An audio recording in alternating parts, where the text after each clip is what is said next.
Hey there, I'm Janis Thornton with JT Fitness and Golf. And I'm Erik with EJS Golf. So today we are going to tackle adding width to our swing, and why do we want extra width in our swing? I love width. So one of the things I see in lessons, and I just had one this morning, is people will get like this, really collapse to the top, and it may even start early. It could even start here. A lot of people have been somehow gotten in, but we want our elbow in here tight for some reason. I don't know why that started, but there's no width to that, and there's no power to that with my elbow stuck to my side. Like eventually we want to get this thing out. Will it come back in your elbow? Yeah, it will at some point, but now we want it out. So width, we want to see our arms as far away from us. I always tell people hands as far away from our head as possible and shoulders. So we want to see we take it back, and wherever that is, like I can only swing to here, but I could go like this and go, oh, I'm parallel. Look at my great swing. Yeah, so this is not powerful. This I have to time up somehow to get my arms extended, or I could be here, which is shorter, but it's much more powerful. I was telling Janis before, a guy had in here earlier, just by making these changes, gained 2 clubs by not being so broken down. Distance-wise. Distance-wise, yeah. Hitting a 7-iron 150, you said, and then got to 190? Yeah. Who wouldn't want that? He had a couple he bombed like that. It was awesome to see.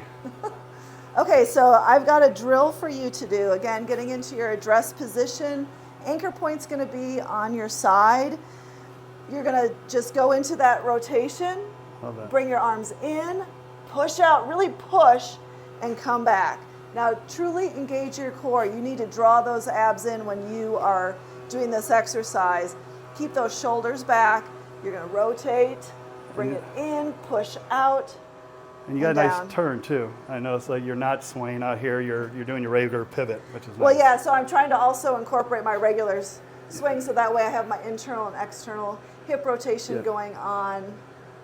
Everything. So how does that work? Some people ask me like with their stomach. So I'm supposed to, if I want to feel a little tightening here, how do I breathe? Like, so that's a question I get asked all the time. Breathe in, out. How do you handle that? Like, so if I want to have a little tension in my core, right, to do this, you got to learn to breathe.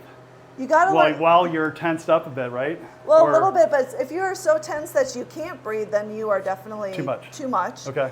But just having, you should be able to breathe normally, even with just drawing your abs in. Okay, so just slightly. Just slightly draw your abs in. And you think lower abs, upper, or no, trying to... Okay, if you start thinking about all these different places that you should do, we don't need those extra swing thoughts. So just core. Just core, just drawing your abs in like someone's going to punch you in the gut a little bit. You just kind of draw it in. That's all you got to do. You don't hold your breath. Okay, good. Just type of thing, but just draw it in just like you're sucking your gut in to put on those tight pants. Love it. We've all done that.